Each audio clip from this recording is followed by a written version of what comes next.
from KSAT 12, the Nightbeat starts right now. President Biden is pardoning his son Hunter on tax and gun charges. Hunter Biden faced sentencing later this month related to two separate criminal cases. Now, those sentencings could have landed the 54-year-old in prison for decades. This comes months after Hunter Biden pled guilty to 9 tax charges and was found guilty on federal gun charges. And it's something that President Biden had previously announced he wouldn't do.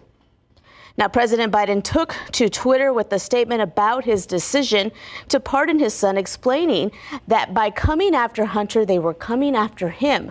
He went on to say in part, quote, "I believe in the justice system, but as I have wrestled with this, I also believe raw politics has infected this process, and it led to a miscarriage of justice. And once I made this decision this weekend, there was no sense in delaying it further. I hope Americans will understand why a father and a president would come to this decision," end quote. For more than 35 years, communities have recognized World AIDS Day on December 1st. Now, right here in San Antonio, a remembrance walk has paved the way for AIDS recognition and understanding for 4 years now. The people walking to remember those who have died from AIDS told the night team Zaria Oates this day is about education and solidarity. Every step has a meaning. Giving people the resources that they need to protect themselves and the people that they love. In 2023, nearly 40 million people across the world were living with HIV, according to the United Nations program on HIV and AIDS. So the fight to educate people about HIV continues. Every December 1st, communities across the globe recognize World AIDS Day with events, walks, red ribbons, and kindness to one another. We need to end the stigma. It impacts everybody: gay, straight, trans, queer, cis. Metro Health and Living Positive San Antonio hosted a local World AIDS Day event for the 4th year in a row. For Aurelio Alcacer, education is so important because of how dangerous common misconceptions can be. We're constantly going to the doctor every 6 months, and we're always getting checkups. We're always on medications that are benefiting us. And so it is not a death sentence if you become HIV positive. HIV isn't what it used to be back in the day. There's treatments, there's endless possibilities. It's not the end of the world.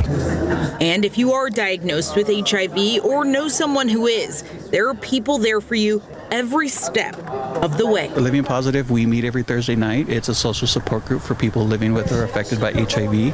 You don't necessarily need to have it to be a part of our group. So get tested, know your status. It's just a quick finger prick that takes about 10 minutes.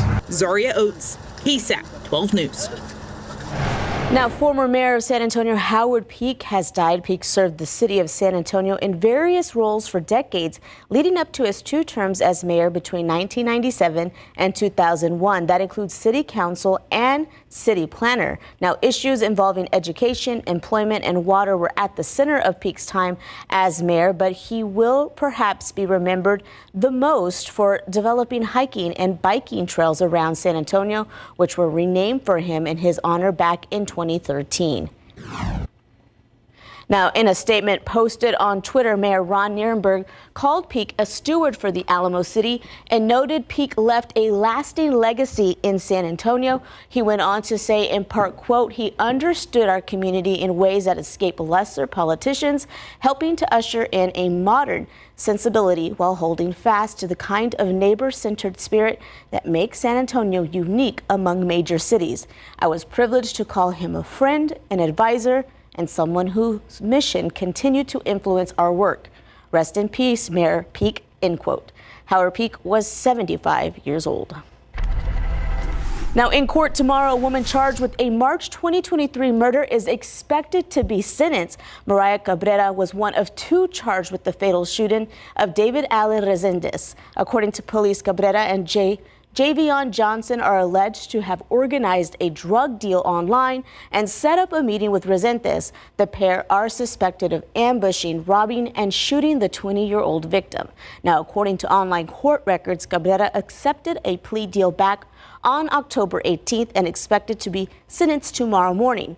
No word on what the terms of the plea deal are yet. As for Johnson, he as of right now is scheduled to go to trial in mid-January. Now, 3 teens are facing aggravated robbery charges after police say they stole a car from another group of teens at gunpoint this morning. It happened near Glendale Avenue and Prosperity Drive on the west side.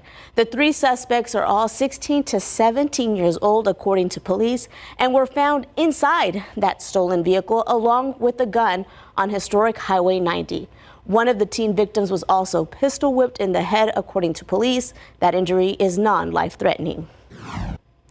Now, police are also focusing on finding a suspect they said hit and hurt a teen on an electric scooter early this morning. This happened around 2:30 this morning at the intersection of Live Oak and Nolan Streets on the east side.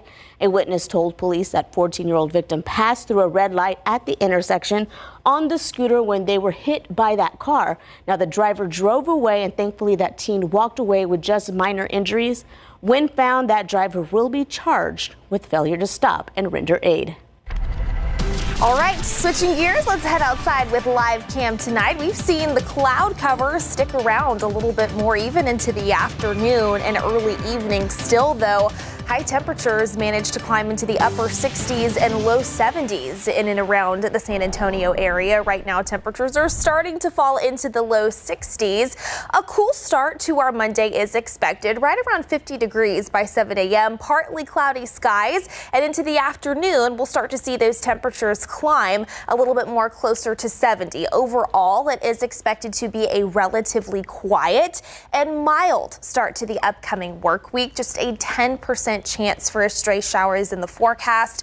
Honestly, the vast majority of our area is going to stay dry. So that will be the theme tomorrow. Then we start to see a few changes work back in starting on Tuesday. Tuesday is going to be cloudy, a bit cooler, and we're also expecting a few areas of light rain to develop as a low pressure system starts to work its way into South Texas. After that, by the middle to later portions of the week, yes, we still do have a few isolated rain chances in the forecast, but I want to temper expectations right now. Unfortunately, rainfall totals and accumulation not looking to be too high with this round. Still, we'll get you the latest and what we'll be monitoring over the next week coming up in just a few. Thank you, Mia. Well, a one-of-a-kind park for children with special needs is now here. Mitchell's Landing on the north side of town had a grand opening this weekend, welcoming hundreds of families to the new playground. Our Devin Karp spoke with some of them and the family behind it, all to hear their thoughts on the big day. After years of hard work, the day is finally here. Mitchell's Landing is open and feedback has been positive. Good, you having fun? Yeah. Awesome. While turnout has been in the hundreds. I never have ever seen this many people at a single playground. When it comes to all the kiddos here and everything, I mean, did you expect to see this many people? Yes, honestly, I did. It's overwhelming.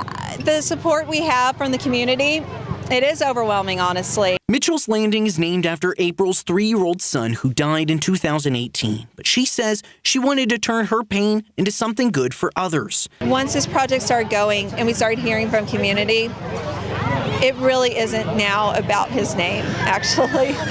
It's so much more about what it does for the community. It's taken a lot of work from volunteers like Xavier. Well, it brought me happiness and, it just felt really good helping out the community. To family friends like Addison. It's so cool. I was crying earlier with April. It's so cool, and it makes me happy that they were able to put this together. They've made sure there's something for everyone at the pirate-themed playground. There's lots of features on here. There's almost too many to talk about. The twisty thingy, where you sit on it and it goes, that's fun.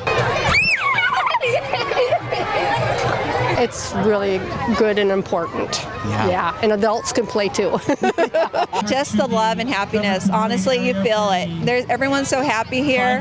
You feel the good energy here, and I love that. April Chang is emotional seeing her hard work pay off and knows that even though he's gone, Mitchell is still making life better for everyone in San Antonio, leaving a legacy of love for all. My goal is for this playground to be the playground that these kids talk about to their children when they get older. Devin Karp, KSAT 12 News. Now, still to come, Black Friday is over, but Cyber Monday is tomorrow. And while many of you are already shopping, fraudsters are gearing up to take advantage.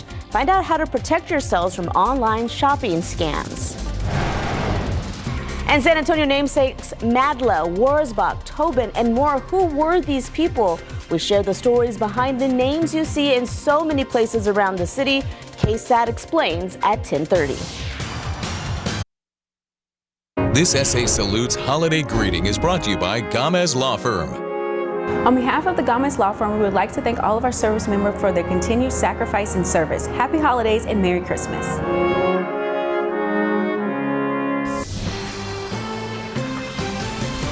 Now, Black Friday came and went, but Cyber Monday will start in just a few hours. Chances are a lot of you have already started your holiday shopping. That's why you should be keeping an eye out for holiday scams. Stephanie said, and I talked with the Vice President of Enterprise Fraud at Randolph Brooks Federal Credit Union about how a lot of these scam artists are doing their best to just capture your payment information. Some of the most common scams happening online this holiday season are where scammers mimic and impersonate legitimate retailers. However, a lot of these scams can also pop up when you're not looking. For example, when you're just browsing through social media. And also something interesting too, maybe a lot of people maybe they weren't even shopping to begin with, they're on social media and they see these amazing deals. What can people specifically look out for? Yeah, you're gonna see a lot of that through pop-ups and fake advertisements for these too good to be true deals. First thing is gonna be, if it's too good to be true, it probably is. But if you do happen to click on a link, look at the URL on the link, make sure that it has the security features present, like the padlock and the HTTPS. Look for contact information and look for reviews for these sellers as well. Vice President of Enterprise Fraud at Randolph Brooks Federal Credit Union, Alex Aguian, says you can also try to make contact with the retailer before making a purchase, or just resort to visiting a legitimate retail site that you are familiar with and make your purchase there. Big thing too is if you click on a link that's advertised on social media, you're never going to want to provide your information, your card information. You're not going to want to provide your personal information. If you're shopping online at all, try to use a digital wallet payment services where it's encrypted data, where you don't have to go and enter in your actual information. You can use something else to be careful with online: purchasing gift cards. In truth, what they're looking for is the fastest way to unload those funds and leave the victim with little recourse to get them back. Gift cards are treated just like cash when you redeem them. So once you give the information of that gift card, it's gone. They're going to try to trick you, create urgency, tell you that it's a deal you can't miss. Stephanie Cerna, KSAT 12 News. Now, also watch out for fake websites when making travel plans. Make sure you find a legitimate booking site. And if you come across what you think is a scam, you can report it to your financial institution, or you can contact ftc.gov or the Better Business Bureau. You can also learn more about these fraud scams trends at rbfcu.org. Now, if you notice some dogs in San Antonio looking holier than usual, that could be because they received a pet blessing. Reverend Sylvia Vasquez spent the afternoon at Market Square blessing a long line of dogs as people from all over San Antonio flocked to the downtown area for the special kind of blessing. The Reverend says it's important to recognize how important pets are to our everyday lives, and that this is one of her favorite activities since she's a dog person. Sometimes we'll say that creation was God's first sacrament. And so animals are very much a part of that sacrament. And in our country, our pets are very beloved. And so it stands to reason that we want them to have blessings just like we like to have blessings.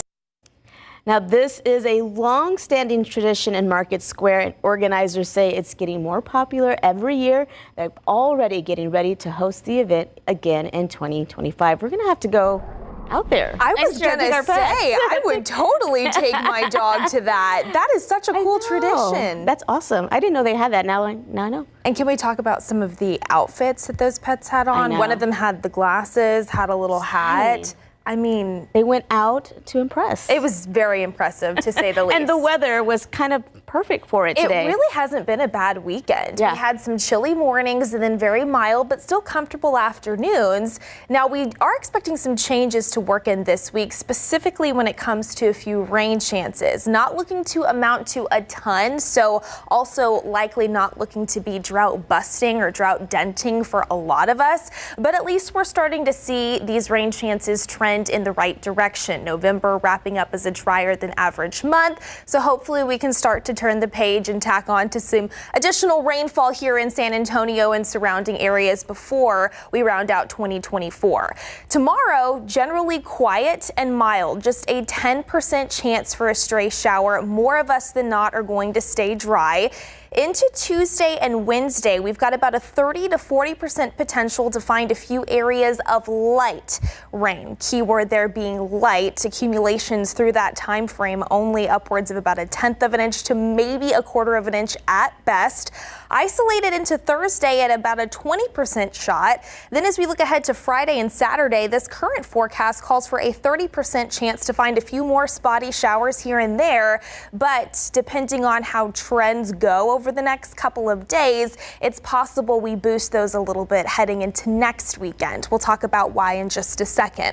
Right now, as we take a look at south central Texas down from space, yes, we have some clouds streaming across the area and from the west, but in terms of authority radar, nothing out there right now. We are pretty quiet. As we take a look farther off to the south, though, there's already an area of low pressure that's starting to develop even south of the Brownsville area. This is the low pressure system that's going to be tracking north over the next couple of days. It will send in some additional moisture into our neck of the woods, especially by Tuesday and Wednesday, and that's what's going to help spark up that 30 to 40% potential to find some spotty areas of very light rain. So here's 7 a.m. on Tuesday. Expect more cloud cover, overcast skies for the most part. Because of that, high temperatures a little bit cooler than tomorrow, topping off in the upper 50s and low 60s. Notice by 7 a.m. already a few sprinkles, some areas of drizzle possible for the morning drive. That continues for the majority of the day, and then into Tuesday night, I think that's when rain chances peak at that 40% potential. Better rain chances will be centered closer to the Gulf Coast. Isolated into Thursday, and then Friday and Saturday, that's the time frame where eyes will then turn off to the west as we monitor this next low pressure system in the upper levels of the atmosphere. Depending on how quickly that moves eastward and approaches the state of Texas, that's overall going to determine what rain chances look like as we head into next weekend. So something to check back in on in the days ahead. By the time Friday and Saturday is over, though, it's possible we see slightly better rainfall totals. Right now, just upwards of about 1/2 of an inch will be possible here in San Antonio over the next week. Generally, though, the picture being a little bit drier the farther west that you go, and again, those better rainfall totals expected across our far eastern counties and even closer to the Houston and Galveston area. Still, we'll keep tabs on it if you want to keep the umbrella in the car just to be on the safe side, especially by Tuesday. That would be a good idea.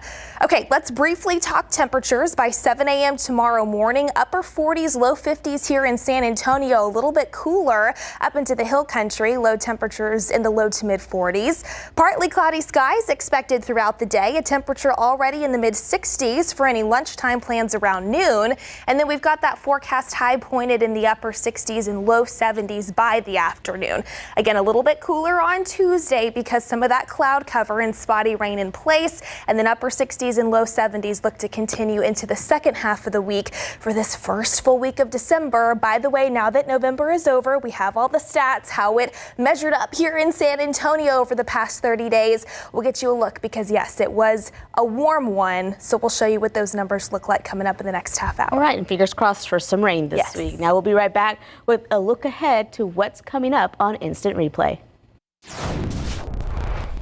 Well, in college football, the Texas Longhorns topped the Texas A&M Aggies last night in front of the third largest crowd at Kyle Field. For a preview of what's on Instant Replay tonight, here's Larry Ramirez. All right, 109,028 fans at Kyle Field. Wow. Longhorns led 17-0. Sorry, Mia. And they never look back and knocking out the Aggies in the Lone Star Showdown. Coming up tonight on Instant Replay. Pressure comes, he spins free, and he'll be knocked down. Ball is out. Texas falls on it.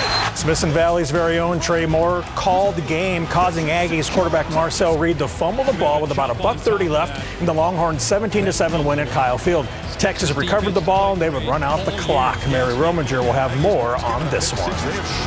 They bring pressure. It's picked up. Stroud throws wide open.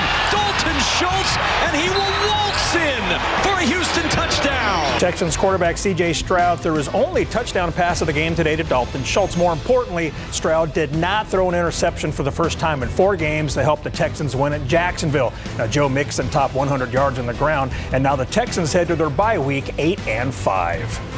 The Giants will take over, up 7-6 in the second. Here's Waffle. Blitz is picked up. Now it's brought in the air. Overzone. Backs to himself, and he scores. The Dallas Cowboys topped the New York Giants 27-20 on Thanksgiving Day for their second straight win. Linebacker DeMarvion Overshown tipped the pass to himself, and he took it back for a pick 6 to keep the Cowboys' very slim playoff hopes alive. Micah Parsons has nothing but love for Overshown. Plus, we got the best of big game coverage for Week 14, and the Spurs are at the Kings tonight before playing a key NBA Cup game Tuesday night. That and much more coming up on Instant Replay. A lot to talk about. Always. We'll be right back.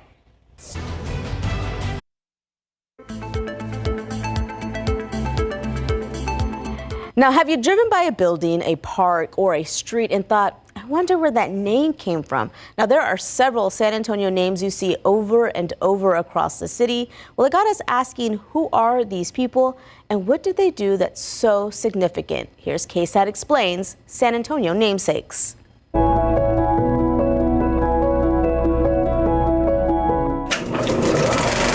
Tobin, Modla, McAllister, Wurzbach. Who were they? To help us answer that, let's tell you who this is. Tell me your name. David Green. And what's the title of your book? Place names of San Antonio and surrounding counties.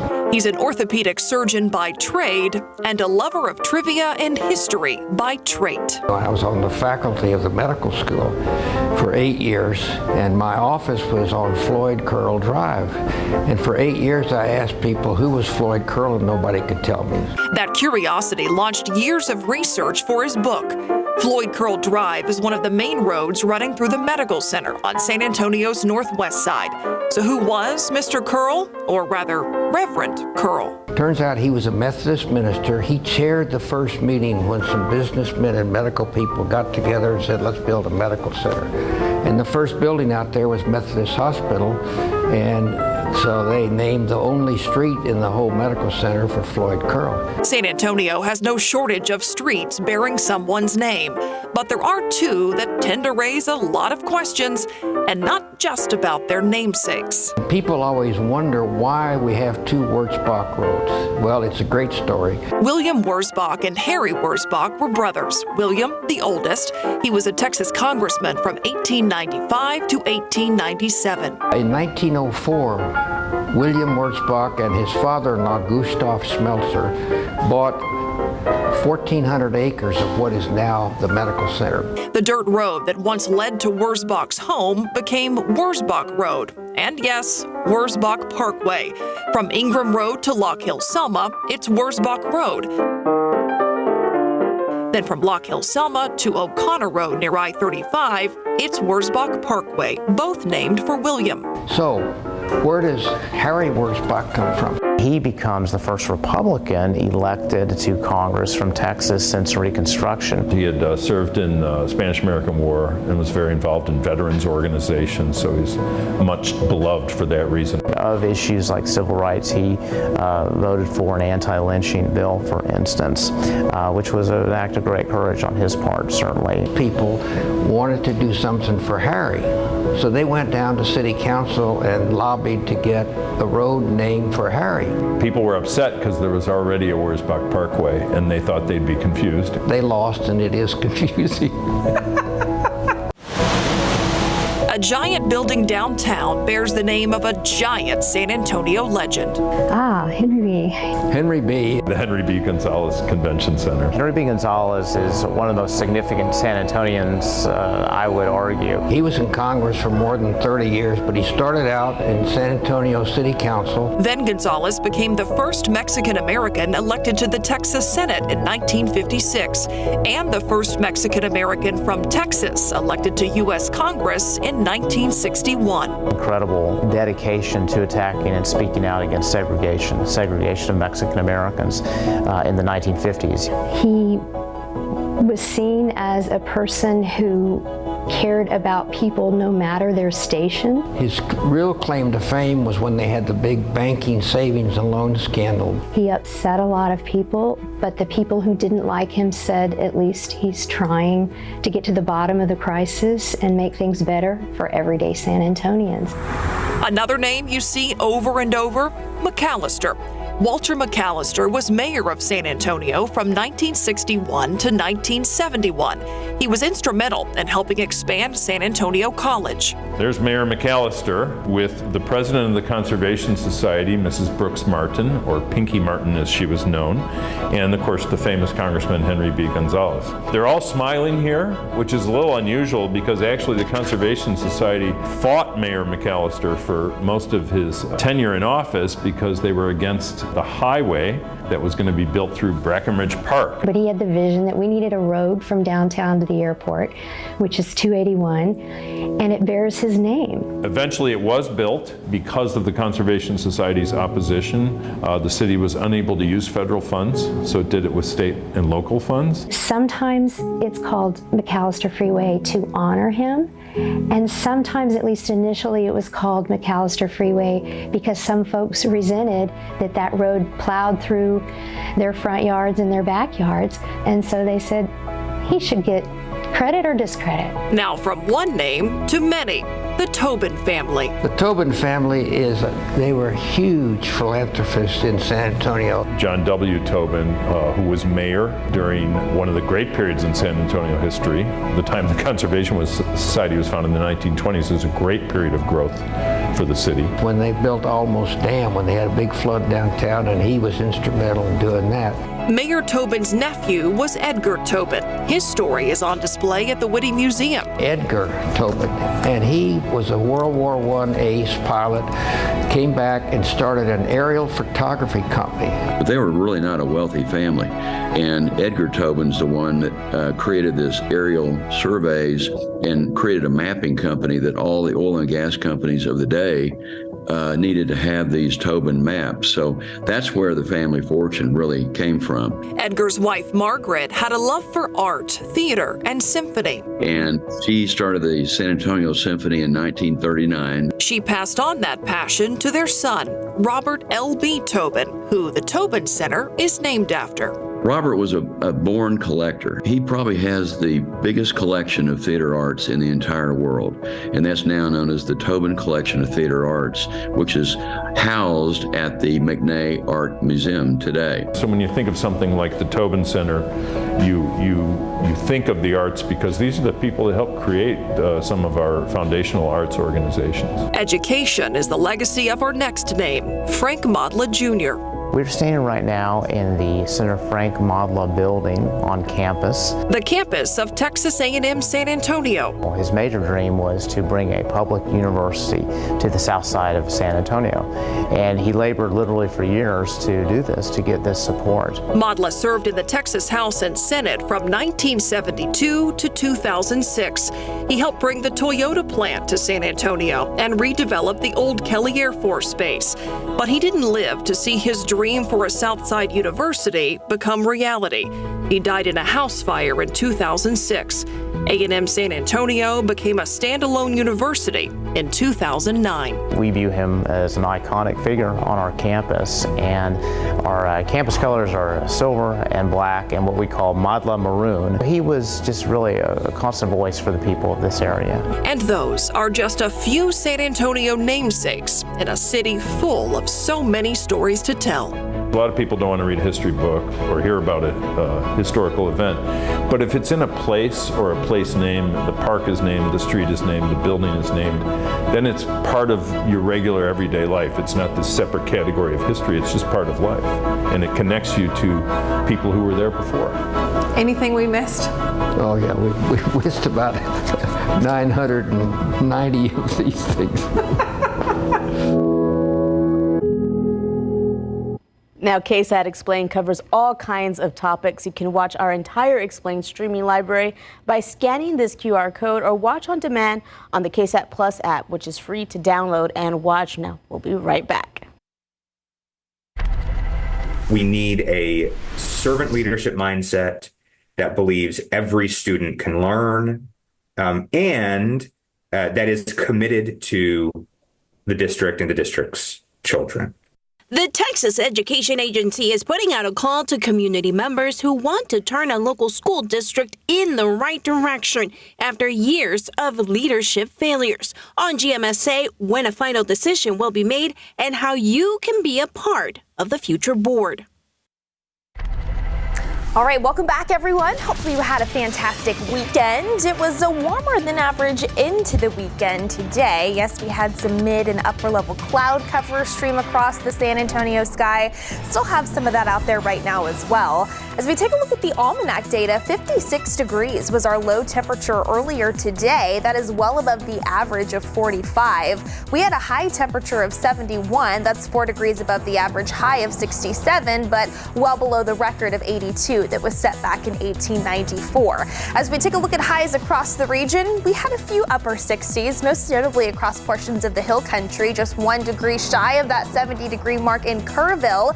It was 68 in Rock Springs, 73 out west in Del Rio. Right now, we're starting to see those temperatures fall. It is already cool and chilly across the hill country. 61 degrees right now in San Antonio, 56 in Gonzales. The current temperature in Pleasanton, 63. Temperature still close to 70 tomorrow afternoon. A slight dip on Tuesday as we start to see some of those rain chances pick back up. Generally light rain in the forecast this week, and then warming up a touch more into the second half of this first full week of December. Another full check at the forecast coming up right after the break.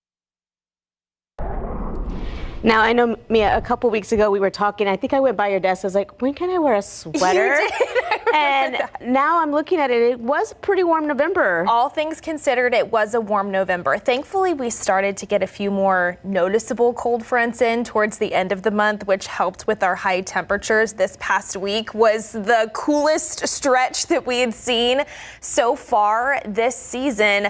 But all in all, the numbers are in. November 2024 actually is the third warmest November on record here in San Antonio, with an average temperature of 66.8 degrees. That's all of the morning lows and all of the afternoon highs averaged together. And by the way, those records date back to the mid 1880s. So November of 2024 coming in shy of the 1909 and 1927 Novembers, but still, that is significant. And as we take a look at just the high temperatures over the past 30 days, there were only 3 days where our high was categorized cooler than average. We had 4 days where those high temperatures were at average, and then all the other afternoons were categorized above average. So that's what contributed to that third warmest November here in San Antonio record keeping. And in terms of rain, despite having a few days early in the month where we did manage to find some healthy rainfall totals over at San Antonio International Airport, it was still a drier than average month by the time all was said and done. 1.80 is what we saw in the official rain gauge here in the Alamo City. That's about 0.3 below where the average tells us we should have ended out the month. When we take a look at the rainfall total to date here in San Antonio, 23.11 is what we've seen. That's over 7 inches below where we should be year to date. So what about December? Well, the average amount of rainfall here in San Antonio is about 2 inches. December is one of the drier months that we typically see in a given year. In terms of temperatures, the average high for today, 67 degrees. We were above that this afternoon. The average low, 45. We were also above that earlier this morning.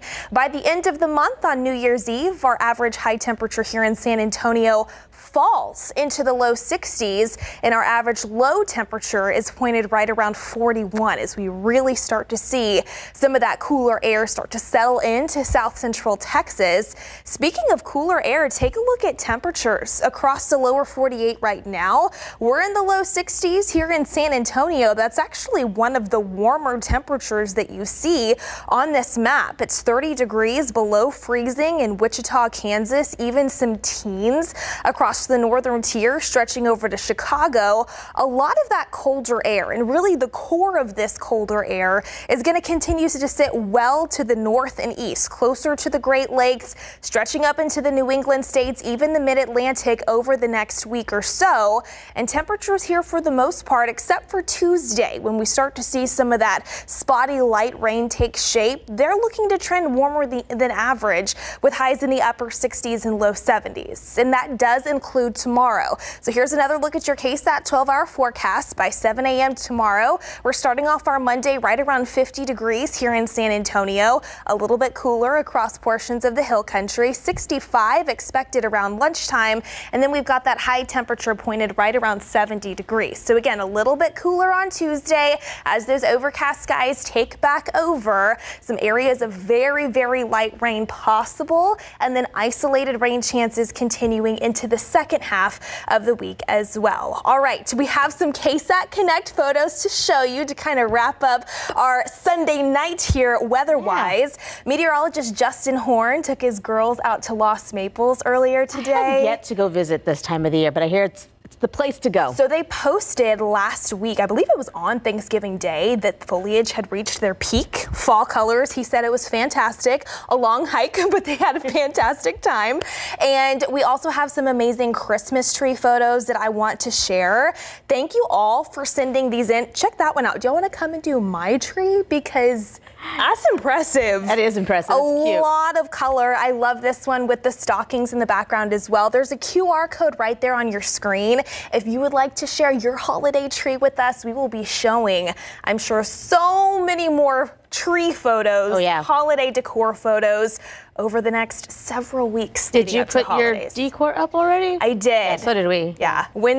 Last Wednesday, my husband and I put the Christmas lights up on the house. Yeah. I feel good. The checklist on the to-do list, right? Yep. That's right. Thanks, Mia. Well, it was a huge holiday weekend at the U.S. box office, led by a certain seafaring sequel. The early estimates for the top 5 films in theaters for the 5-day weekend next on the Nightbeat.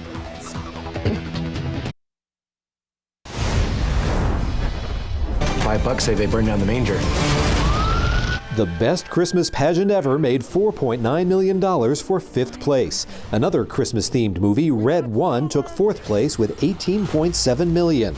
Gladiator 2 made $44 million for 3rd place and a 10-day domestic total of $111 million. Come with me. What? To meet the wizard. I couldn't possibly. This is your moment. I'm coming. Wicked lost the top spot but barely slowed down, taking in $117.5 million. It's now the top Broadway musical adaptation of all time domestically at $262 million and counting. This is a call from the ancestors. Moana 2 sailed into the record books. The animated musical sequel opened with $221 million, the biggest 5-day debut ever and easily the biggest Thanksgiving weekend of all time. In Hollywood, I'm David Daniel. Well, UTSA football is bowl eligible, and Incarnate Word football had a bye week before they host a second-round playoff game. For more of what's on Instant Replay tonight, here's Larry Ramirez. All right, so UIW is the 6th seed in the FCS playoffs, and they are ready to play. So Incarnate Word finished the regular season undefeated at home at 7-0, and now they'll look to stay perfect at Gale and Tom Benson Stadium, coming up tonight on Instant Replay. You know, we'll take all comers. Whoever shows up here on December 7th, we're going to put our best foot forward and we're going to go in attack mode. Incarnate Word football enjoyed a Thanksgiving meal as a team after practice on Thursday, and now this week they'll get ready to face their next opponent in the second round of the FCS playoffs. Head coach Clint Killow says his guys are ready to play and ready to prove themselves with the winner of Eastern Kentucky Villanova coming to town. It's real special, you know, and to play the first game, you know, man, you get to go home, enjoy the rest of the Friday afternoon before you start throwing up and thinking about the next one. But it's a good win for us. We're excited to play again next week. Larry Hill and the Smithson Valley Rangers beat New Braunfels 56-21 to advance to the 4th round in the high school football playoffs. Tonight we got a brand new 12's Top 12 and the best of BGC from Week 14, including best catch, best pass, and best game. We'll also recap the Horns dub at the Aggies, the Texans win at the Jags, and some of the best plays in the NFL. That and more, Erica, coming right up after the Night Beat. I can't wait. I love it. Thanks, Larry. We'll be right back.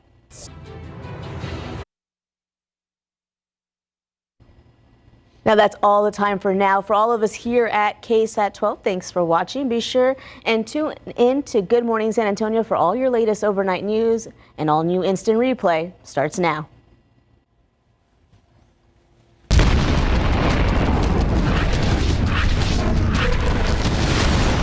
Good evening, everybody, and happy December the 1st. We hope you all had a nice Thanksgiving with family and friends. Now, ever since starting the season 5-1, the Houston Texans have been on a roller coaster ride. Last week, they lost to AFC South Tennessee, and today the Texans were looking to